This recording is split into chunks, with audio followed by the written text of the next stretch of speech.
Hello there, welcome to MMA Fight Club. I'm your host, Manny Galarza. Today we're breaking down KSW 70, Pudzian versus Martela, coming up on Saturday, the 28th of May with a 1 p.m. Eastern start time. 9 total bouts in the card, no championships on the line. It's being held in Poland, 1 p.m. Eastern start time on Saturday. So for those who like a little bit of an earlier start time for their mixed martial arts on the weekend, you got your fix. Now, no UFC this weekend, so we've got to do something. Now, we've got some Cage Warriors, I believe, on Friday and Saturday. KSW is a pretty good promotion. I do want to mention as well, the announcer, the ring announcer for KSW, coolest motherfucker in the business. Watch him announce the fighters. He is so cool. The dude's got like this Sopranos, Italian Mafia, like black turtleneck, just very low-key, announces the fighters in a very cool, mellow way. He's quickly becoming, to me, one of the best announcers in all of mixed martial arts. In any case, for those who need their mixed martial arts fixed this weekend without UFC, I highly recommend KSW. Now, who offers lines for this event? There's an outside chance that DraftKings or FanDuel will offer lines on it. They've offered lines for KSW in the past. I have seen it on BetMGM. It's also been available on 5 Dimes. It'll make its rounds. By the time Saturday comes around, this will be available on some books. Now, the problem with that is, by that time, the numbers will be completely steamed. We're giving you the numbers that we have right now based upon the accurate numbers, but I assure you by Saturday, especially the favorites, are going to be completely steamed out. Anyway, with that said, we're going to jump into this fight card. We're going to start with the prelim card, work our way all the way up to the main card, go over one fight at a time. Not doing a deep dive. If you're familiar with our channel here, we do deep dives on backgrounds in the fighters. We're not doing that for this card, just a kind of a brief overview, give you our favorite picks to win, talk about some betting strategies. Let's jump into it. Here we go.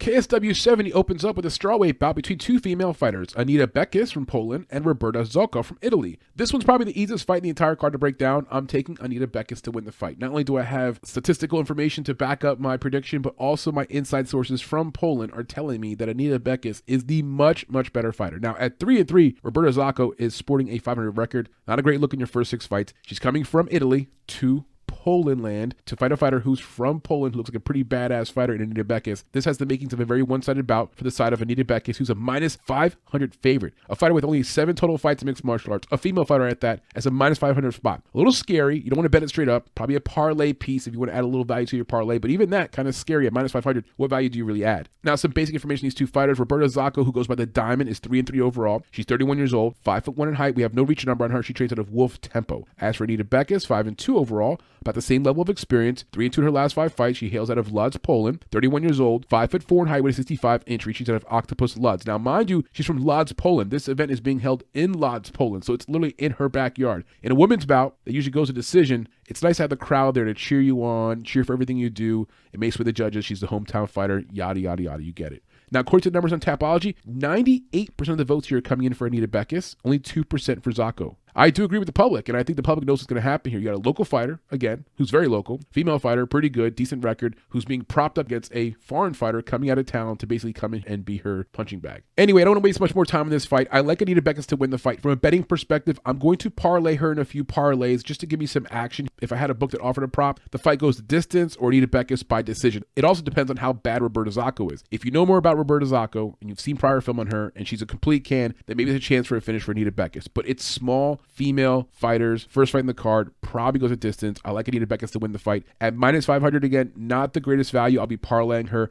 That's the breakdown, guys. We're on to the next fight. The second fight in the card is going to be a catchweight bout at 163 pounds between Lucas Rajewski and Francisco Albano Barrio. Barrio's 9-2 overall. He's 4-1 his last 5 fights. He hails from Argentina. He's now based out of Croatia. 32 years old, 11 months, so about to be 33. He's 5'7" in height with a 67-inch reach. He's out of American top team Zagreb, which has a few fighters on this card. As for Lucas, who goes by Raju, he's 11-7 overall, 3-2 in his last 5 fights. He hails out of Poland. 33 years old, 5'10" in height with a 69-inch reach. So you have approximately a 1-inch reach advantage and about a 3-inch height advantage. He's training out of Szysłany, Smock, and Onkos MMA Poznan. As for the public votes on Tapology, 68% are coming in for Barrio and 32% are coming in for Rajewski. I'm going to go against the grain here. I like Barrio, very good prospect, good record, solid overall fighter. But I think Rajewski, again, hometown kid. These KSW fights, which are based in Poland, it's a Polish promotion. They put a lot of Polish fighters on your cards and they want them to win, bottom line. I think Rajewski has a great shot to win here by decision. Now, looking at the numbers on Tapology, they say the opposite. The public's on the side of Barrio. But according to the money line, Rajewski's at minus 200. So a little bit of a flip there. You got the public vote on the side of Barrio. The money line's on the side of Rajewski. Rajewski. I like Rajewski to win the fight, most likely by decision. Very evenly matched. These guys are the same age, very similar experience. I don't love the 11-7 record of Lucas. I don't love that. I mean, middling around almost 500 level compared to 9-2 for Francisco. But again, they're the one choosing a prospect to come in here and fight, and they've chosen Barrio to come in here and be the opponent. That has to suggest to me that they feel like Lucas can win this fight. Now, as for Barrio coming in here, having won 4 of his last 5 fights, looking very, very good, coming off of back-to-back wins. He's 1-1 in KSW, so held his own so far in his promotion. Now, whereas Barrio has only fought a few KSW fights, Lucas has fought about 7 or 8 KSW fights. He's a bit of a KSW veteran. Now, with that said, he's about a 500 record in KSW. But the point is, he has experience. The promotion knows him. I think they're putting him in a situation here to succeed. This will be his second fight this year. He lost earlier this year against Donovan Desmi, round 2 via triangle armbar in KSW 66. So he's very busy. He's staying active. They've handkicked Barrio to be the guy. Can Barrio come in here and disrupt the plans? Yes, he's not a bad fighter. He's coming in here having won a few fights in a row, and he is 1-1 in KSW. He could hold his own in this promotion.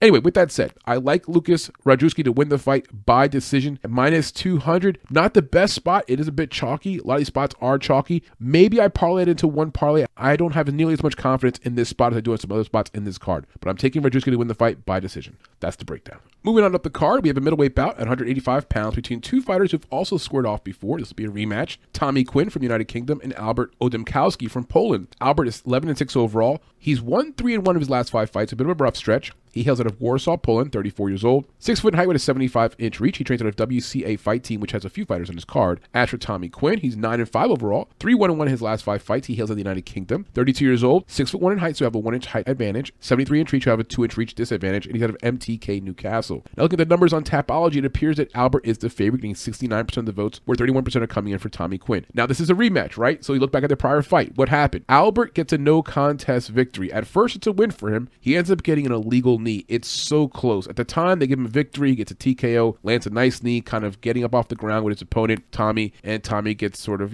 called out. Now, after further replay, look at some video, they decide to no contest. Kind of a rough thing there for Albert, because again, Albert's coming in. Prior to that, had 3 fights in a row that he lost. Was looking for a win desperately. Look, he got the win. Now, here's my issue with this fight, though. In one side of it, you're like, okay, he won that fight pretty much. He was going to win the fight. He looked better than Tommy Quinn. It was a very quick fight. It was about 2 minutes into round 1. So we didn't get to see very much. In that 2 minutes, you can see that Albert tended to have the more strength or more power in the clinch situations. It looked pretty good, but we didn't see it into round 2 or round 3. What we saw was a small sample size. Now, based upon that small sample size, the money line has been greatly impacted. It's a -600 spot now for Albert and +400 for Tommy Quinn. I think Tommy Quinn is a live dog here. It's a dog or pass spot for me. I'm not going to want to parlay Albert. I think he wins the fight. Yes, so make sure I'm clear on this.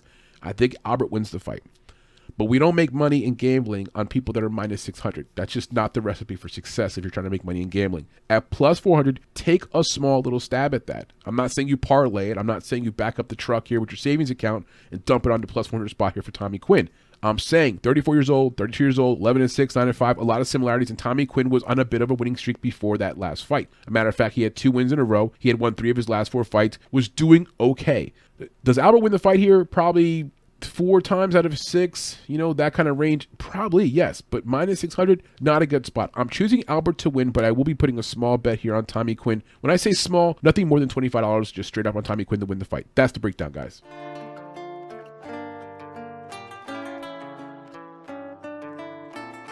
Moving on up to the first fight on the main card, we've got Damian Piwowarczyk versus Bartosz Lesko. Mr. Lesko's profile picture on Tapology is fucking scary, dude.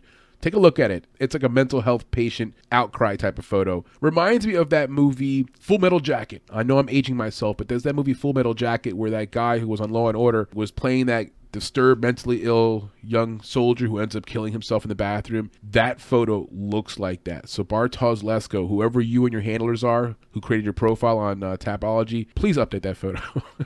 It does not do any justice. As for Lesko, he's from Poland. Slight dog here, +130 on money line. He's 11-2-2 in overall. 3-1-1 in his last 5 fights. He's 6'2" in height. We don't have a reach number on him, and we don't have an age number on him. I'm going to guesstimate the dude's in his 20s, and Lesko trains out of Mad Dogs Gdynia. Damian is 5-0, undefeated. Slight favor here at -175 on the money line. He's also from Poland, so both Polish fighters, 25 years young, 6'6" in height, who have a 4-inch height advantage here over Lesko. They're both very tall, but 6'6" is taller than 6'2".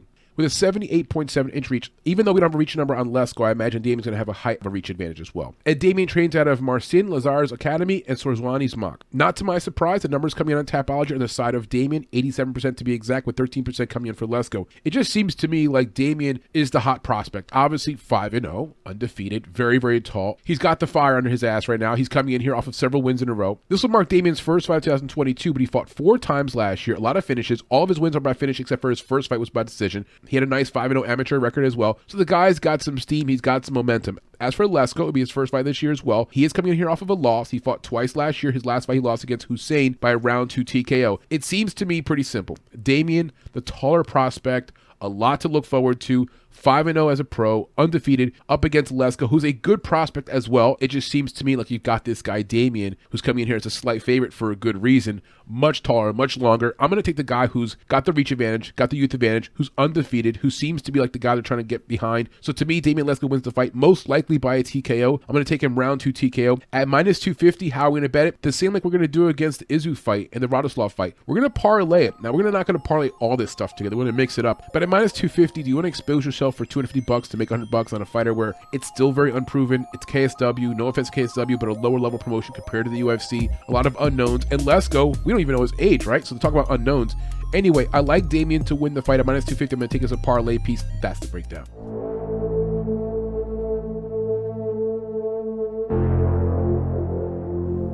Next up, we have a heavyweight clash between two fighters who fought before. This will be a rematch between Ugonoh and Marek Samociuk. Marek is 3-2 overall, a slight dog here at plus 150 on the money line. He hails out of Poland, 25 years old in 10 months, so about to be 26. He's 6 foot in height with a 76-inch reach. As for Izu, he's 1-1 overall in mixed martial arts, but he does have a background in boxing and kickboxing. He's a favorite here at minus 250. He also hails from Poland, 35 years old, so about 10 years older than his opponent, 6'5" with an 84-inch reach. So he'll have a huge height and reach advantage. Izu trains out of WCA Fight Team, and Marek trains out of Dziki Podlaska. As for the public votes on Tapology, Izu is the favorite, getting 75% of the votes, and 25% coming in for Marek. Now here's the thing. They fought last year in April, just about a year ago. Look at that prior fight. Round 1, you've got Izu dominating the first round. On the ground, ground and pound, defends enough takedowns, reverses positions. Now the entire first round, you've got Marek trying to wrestle. That's his game. Grapple, wrestle, push against the cage. Not very successful. At one point, he is completely balled up, just trying to defend himself the best he can while Izu is landing whatever strikes he wants to land. As round 2 comes to an end, Izu, the big muscly African-American type of looking guy, well, he's not African-American because he's African of descent, but he's in Poland, so African-Polish guy, whatever, he just starts to gas out at the end of round 1. When round 2 starts, the bell rings, he's leaning against the cage and doesn't even walk out towards Marek. He just leans against the cage. Marek comes over, starts landing punches. He just keels over, falls to the ground, totally gassed out. Marek takes full mount, no problem, just lands a bunch of simple, not very hard ground and pound, just keeps going until the referee steps in, and Izu is just laying on the ground, just completely gassed out. I don't know why that happened. I'm going to imagine in the rematch, he's going to have to shore things up. Was it a bad weight cut? Was it an issue in the camp? Did he have an injury in camp and couldn't do enough cardio? Did he know that coming in and thought to himself, I've got to finish the fight in round 1. I'm going to blow my wad in round 1. It's either win or go home. He had things in round 1 going his way, so he's got to change some things in his approach. Now, he's 35. He's the older fighter by 10 years. He should know better. And again, we talked about the Tapology record being a little bit misleading. When you go look at his Tapology profile individually, you'll see that he's fought, for example, 20 total fights beyond the 1-on-1 mixed martial arts fights. And those would be fights in boxing and kickboxing. He has a good record. He's a good overall fighter. Maybe he came in here, underestimated Marek the first time around, and Marek got the W. I am on Izu to win the fight. With very little film study and little to go off of, I just feel like this guy is the better overall athlete. In that first fight, had he played things a little bit differently, he probably gets the win. I like him by TKO. I think he's got power in his hands. I believe the fight goes to round 3. He's going to be in trouble. That was a huge cardio dump he had against Marek. For the fans who like Marek, I get it too. There's no politics here. They're both Polish fighters. They're both fighting in Poland, and they both have a lot to prove. So I like Izu by a KO at some point in late round 1 or early round 2. Let's hope he shows up his cardio. From a betting perspective, I like Izu as a parlay piece. I'm not going to over parlay. At minus 250, there's not a lot of value, and it's a bit chalky when you think about it again. They fought last year, and Marek TKO'd him in round 2. No respect for Marek, right? It just sort of tells you that the reality is behind the scenes, people know that Izu is probably the better fighter, probably will win the fight, just had a mess up on that one day. Now, according to some insider sources I have over there in Poland, Izu is the guy by decision, but I can't see it. I see him more by a TKO. So I agree with my inside sources that Izu wins the fight, but I'm taking him by a TKO. That's the breakdown, guys.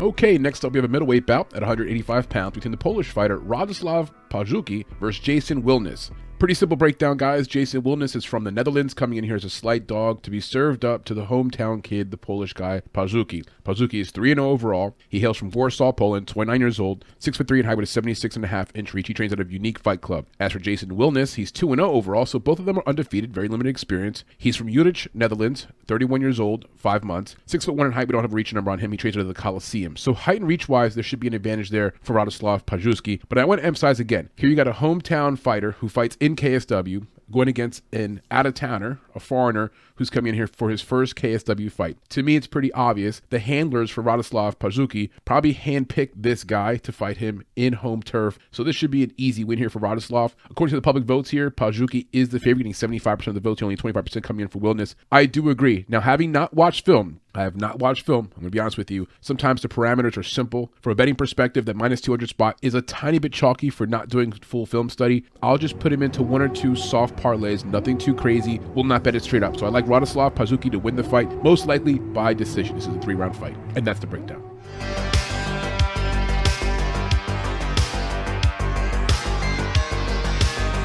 Next fight in the card is going to be a light heavyweight bout at 205 pounds between the Polish fighter Rafael Kijanczuk and Ivan Erslan. Ivan Erslan is 11-1 overall. He's 4-1 in his last 5 fights. He's out of Croatia, 30 years old, 6'2" in height with a 74.5-inch reach. He's out of American top team Zagreb. As for Rafael, who goes by Kijana, he's 11-4 overall, 3-2 in his last 5 fights. He's out of Chelm, Poland, 29 years old, 6'2" in height with a 75.6-inch reach. He trains out of WCA Fight Team and Fabika Sporta. These guys have a lot in common. Similar experience in the cage, almost the same age, same height and reach basically. So it's a very good matchup. I do like Ivan Erslan to win the fight. I believe he's got the knockout power to stop Rafael. If you watch film on Rafael, he looks more like a wrestler. He tends to have robotic movement. He's not very fluid. At times he tries to throw like big overhand rights or overhand lefts. He just kind of runs at his opponent and tries to just come at them with wild haymaker punches. Not very technical, whereas Ivan Erslan is a lot more of a technical fighter. Good striking ability. Seems to fight a little bit more of a game plan for 3 rounds, where if he has to go 3 rounds, he'll be okay the 3rd round. With Rafael, in his prior fights, he's getting nice finishes early on, and he's a very aggressive fighter. He tends to over-muscle, overpower his opponents. Doesn't work so well against a more experienced fighter. At 11-4, he's got a pretty good record. His losses were against some lower-level guys, had some experience in M1. He's 1-0 in KSW. For Ivan Erslan, has a little more experience against better caliber opponents, and I believe gets a knockout in this matchup. Again, these guys are very similar. I expect the first round to be pretty good. I think in round 2, you see Rafael slow down a little bit, get a little desperate, and leave himself open for some opportunities for Ivan to take advantage of. I like Ivan to win the fight. Ivan is a favorite on my line at minus 350. You can get Rafael on the other side at plus 240. At minus 350, you don't love it as a straight up bet. I'm going to parlay with a few of those spots in this card, which we'll talk about in our summary. He's one of my favorite spots on this entire card. I just think right now that at this point in his career, he's approaching his peak. He's the better fighter. Rafael is a good athlete. I'm not taking anything from him. I just don't believe he's at the level yet of Ivan. So I like Ivan to win the fight by TKO, most likely in round 2.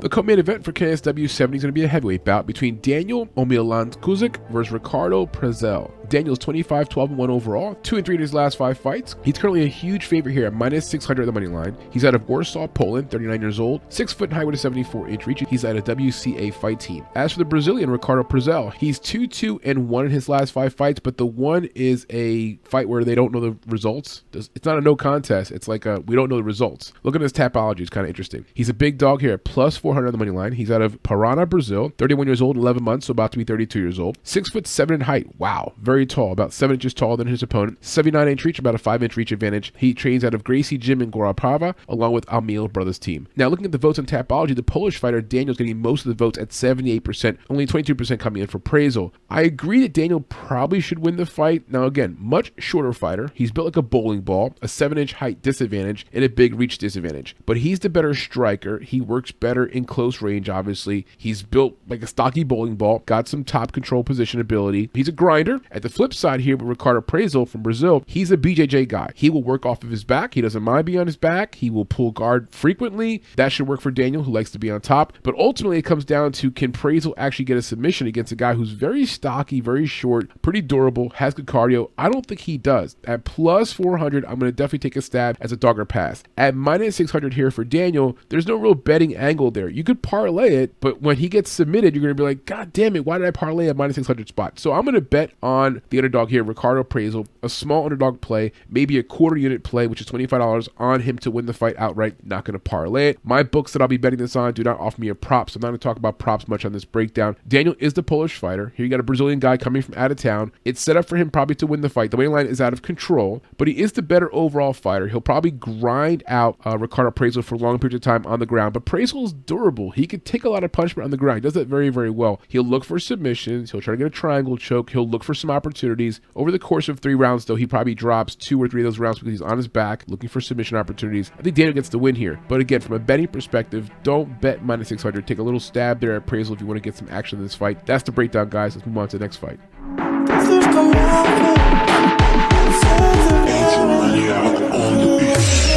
The main event for KSW 70 is going to be a heavyweight battle between Pudzianowski versus Martela. Mr. Mariusz, who goes by Pudzian, like short for Pudzianowski, is the former 5-time world strongest man winner. I guess it's the most times anyone has ever won that competition. That's the competition if you've maybe caught it like at 3 o'clock in the morning on ESPN where they're carrying around like boulders and picking up cars and pulling cars and all kind of crazy shit. It's that competition. So he transitioned from that over to mixed martial arts. 16-7 overall record. Yes, he's 45 years old. He does hail from Poland along with his opponents. These guys are both hometown kids. He's 4-1 in his last 5 fights. A slight dog here, plus 150 in the money line. That's Mariusz I'm talking about. He's 6'1" in height, 1-inch height advantage, 76.8-inch reach. He trains out of S4 Fight Club. I want to get one thing out the way. Do not consider him just some muscle-bound guy who can't move. It's the first thing you notice when you watch him on film. He's actually fairly athletic, put it that way. You think of these like strongman competition guys as just like meatheads who can't really move around that much. This guy can actually move around a little bit, and I gotta give him credit. And his cardio is not that terrible either. It has its moments. I mean, you look at the way he's built, 45 years old. He's going to have moments where he gasses out a little bit, but he doesn't like gas out completely. We'll talk more about that. Let's look here at Martela, 31-8 overall, 4-1 his last 5 fights. A favorite here at minus 200 on the money line. 38 years old, so he's no spring chicken either, but he's 7 years younger than Mariusz. 6 foot in height with a 75.6-inch reach. Height and reach wise, these guys are very similar. He trains out of Berkshire's team, which is actually a very good gym. Now, looking at the public votes in Tapology, Pudzianowski's getting 22% of the votes, whereas 78% are coming in from Martela. I'm a little surprised. Now, here's my thinking again. Pudzianowski, yes, 45 years old, and yes, kind of a muscle-bound, meathead-looking type of a guy, but he's got that whole former, 5-time world champion thing, and he's from Poland. And I feel like the organization, KSW that is, they kind of want this guy to do well. They want to see him be, a staple of the division as long as he can, I guess. Let's talk here first about Pudzianowski. He fought a guy named Sergiej Dia. That was last year. Got a round 1 TKO. He was a minus 275 favorite. It was an easy first round knockout. Dia was a big, strong dude who had no agility. I'm talking like a really big, strong, buff, black guy who looked incredibly strong, rock'em sock'em type of punching, and just was not very athletic and got knocked out very quickly. So I'm not sure what to take from that fight. His prior fight, also last year, he fought Lucas JURKOWSI. He had a TKO win in round 3. So there you go, an image of him in round 3 getting a finish. He was a minus 155 favorite coming to that fight. Lucas could not keep up with the wrestling and the grappling of Mariusz, and that's what he does pretty well. And ultimately, as the fight went on, it appeared as if Lucas was not in shape for that fight. He could not keep up with Mariusz, and Mariusz eventually executes the finish. One more fight, Nikola MILANOVIC, 2021 round 1 TKO win. So 3 fights last year alone. Now this guy came in there, Nikola, 0-0. No pro fights, was extremely out of shape. He attempted 1 takedown against Mariusz. He didn't get it, and he just fell down to his face, balled up. Mariusz jumped on top of him, landed like 4 or 5 pounding strikes, and they called it a TKO. Just last year, fighting a guy who's 0-0. So one of my big questions with Mariusz is that, has this organization been feeding you cans to keep you winning recently, keep your name up there, got the whole world's strongest man thing? He's like a Polish athletic hero. Think about it. And it appears that way. Why would he be fighting a guy like Nikola MILANOVIC, who has no fighting experience, who looks completely out of shape just last year, just 3 fights ago, with a guy like Mariusz who has almost 20 some odd total fights? It makes no sense, right? Unless you're looking at just keeping him winning, keeping him going. Now, does Martela match up as that kind of opponent? He's got a pretty good record. He's younger. He's a decent fighter. Now, is he a 5-time former strongman competitor, winner, yada, yada? Does he have the allure of Mariusz? Maybe not. My point is, though, I don't think he's just a can. Now, some things I like about Mariusz. Number 1, the KO power. He does have strong hands. If he connects on a blow, he's going to hurt somebody. Now, they're a little bit slow at times. And again, at 45, he is slowing down. but he does have some KO power. Now on the ground, and his ground game is very effective. His wrestling's pretty good. He'll drag you down from against the cage. He's got a very big frame. He'll execute his ground and pound. He'll stay on top of you. He's very heavy on top. And in his most recent fights, the finishes have been coming through ground and pound. Now, my concerns for him, the obvious, 45 years old. He's getting a bit older, slowing down. His body has been through quite a bit, being a former athlete in the strongman competition for many years. That's taxing on the joints. Now he's moved over to mixed martial arts, not necessarily the two easiest of sports on the body. So you got to worry about the wear and tear in the body. His cardio is kind of a hard thing to figure out. It's not amazing, but it's not terrible. And it's definitely better than what you expect when you see the way he's built. But at 45 years old, could he just have a complete gasser of a round? Could like round 3 just be complete nothing for him where he's not effective at all? I could see it happening. And at 45, at some point, by the time comes a calling. So you have to be concerned about how does he look later in the fight. His punches are not very fast, and he has more of a looping, kind of like a former wrestler type of approach when he's trying to punch his opponent. It'll work in round 2 or 3 against Martela when they both slow down. But initially, I imagine Martela is able to duck and move and see those punches coming because they are so slow, and he does wind up for them. He can get off balance. He can get counterpunched. It's also a drain of the battery. So a lot of problems there with throwing these big looping punches that have a lot of wind up. And lastly, we just talked about it before. He's fought very questionable competition. So now he's coming in here against a guy like Martela, who's a decent fighter. This could be a step up in competition for Mariusz, and at his age could be the recipe for disaster if you catch my drift. Now, as for Martela, he's also from Poland. He went pro 2003. So he's got a 19-year pro career. He's a former KSW middleweight champion. His foundation in martial arts is through BJJ. He's got 6 wins via guillotine choke and a bunch of submission wins overall. So on the ground, that's where he's most effective. Now, this fight will get on the ground because, again, we talked about it before. Mariusz likes to get the fight to the ground. He likes to grapple. He likes to get on top of his opponents. Now, his arms are like tree trunks. I'm not sure if possible to get a submission on one of those arms. The guy's just super duper jacked. Not much of a neck. Hard for me to see him getting submitted, but Martela, that's where he's an expert at. At 31-8 overall, pretty good record coming off back-to-back wins, has fought decent level of competition, has fought some guys that have held their own at other promotions, and has fought a lot of fights in KSW. He's won 4 of his last 5 fights. His last loss was against Roberto SOLDIC 2020, about 2 years ago. The 2 fights we watched on Martela was a fight earlier this year where he got a round 1 KO win at 4 minutes and 7 seconds over Jason RADCLIFFE. That fight was in January of this year. He looked good in that fight. Good combinations, hands were smooth. He's definitely a better puncher on the feet than Mariusz, quicker, more smooth combinations. It's more natural for him.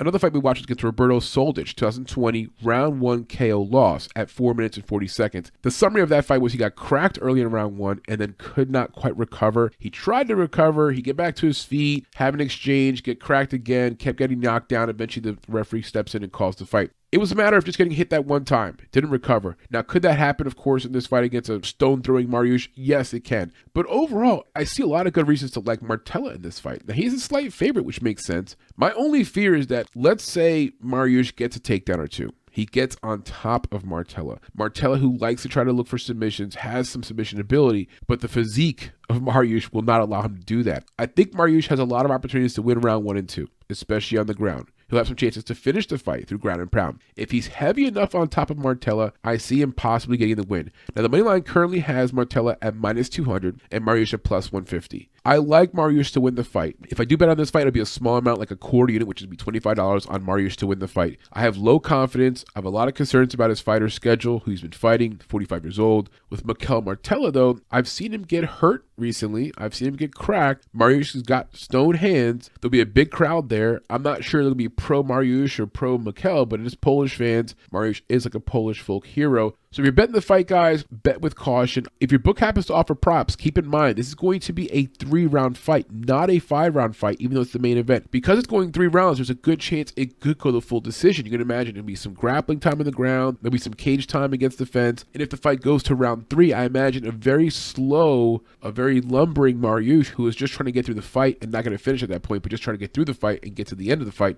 And with Martela, he's shown moments in the past to have some cardio issues as well. So I imagine the fight goes longer, they get slower, less finishing power. We end up surprisingly in a heavyweight match going a distance. Now, most likely what happens is Mariusz, I believe, gets to Martela at some point within round 1, puts a hurting on him, maybe finishes the fight. Again, betting perspective, take it easy with this fight, guys. You got a 45-year-old old guy who's a former strongman competitor, but I'm going to go with the old man, gonna put a little bit of a bet there and see how it goes. Thanks for joining us, guys. Give us some comments, give us some feedback. Let me know what you think. Will you be betting on this fight? Will you be watching this fight? 1 o'clock on Saturday. And again, for those looking for their MMA fix this weekend who don't have any UFC, this might serve as some kind of a light replacement. And that's the breakdown, guys. And that brings us to the end of the show, guys. I'm going to give you a quick summary of our picks with one big change. In the main event, after doing further research and after talking to some of my sources in Poland, I'm going to take Martela at -200 to win the main event. I'm going back on my earlier prediction. I predicted Mariusz would win the fight, the old fighter, the veteran. I'm going to go the other way. I'm taking Martela to win the fight at -200. I'm going to bet him straight up at 1 unit and parlay him into a few parlays. The co-main event, I like Ricardo Prasel to win the fight at +400 as a dog or pass. I think Daniel probably wins the fight, but again, probably's not enough, and at -600, not a spot I want to be in. Moving on down, Ivan Erslan at -350. That's one of the most confident spots I have in this entire card. I like him to win the fight. Radoslav Pazuski at -200. We like him to win over Jason Wilness. We like Ugonoh at -250. We like Damien at -250. Now moving down to the prelim card, we like Tommy Quinn as a dog or pass piece. I acknowledge that Albert probably wins the fight. He looked better in their initial fight, but at -600, no, don't do that to me. I'm not getting into that parade. I like that spot at +400 for Tommy Quinn as a dog or pass. Moving down to the second fight in the card, Lucas Rajewski. I'm going to take him by decision at -200 over Francisco Barrio. And the first fight in the card, the easiest one for me to predict, Anita Bekus to win the fight either by decision or a finish at -500. The two spots we like enough in the card to parlay would be Ivan Erslan and Anita Bekus. We will parlay some other stuff, but not as much confidence. With Anita Bekus and Ivan Erslan, I might even parlay them with some upcoming UFC events. A lot of confidence in those two spots. That's the breakdown, guys. Good luck if you're betting this card. Again, not sure what books will be offering it. I'm sure the lines will be opening up on some books as the week goes on. But good luck with this card, guys. Give us some feedback. What do you guys know about these fighters? Give us some insider information. Do you disagree with our selections? Am I too high or too low on certain guys in this card? Anyway, guys, thanks for joining us. If you haven't done so already, please like and subscribe. And best of luck this weekend.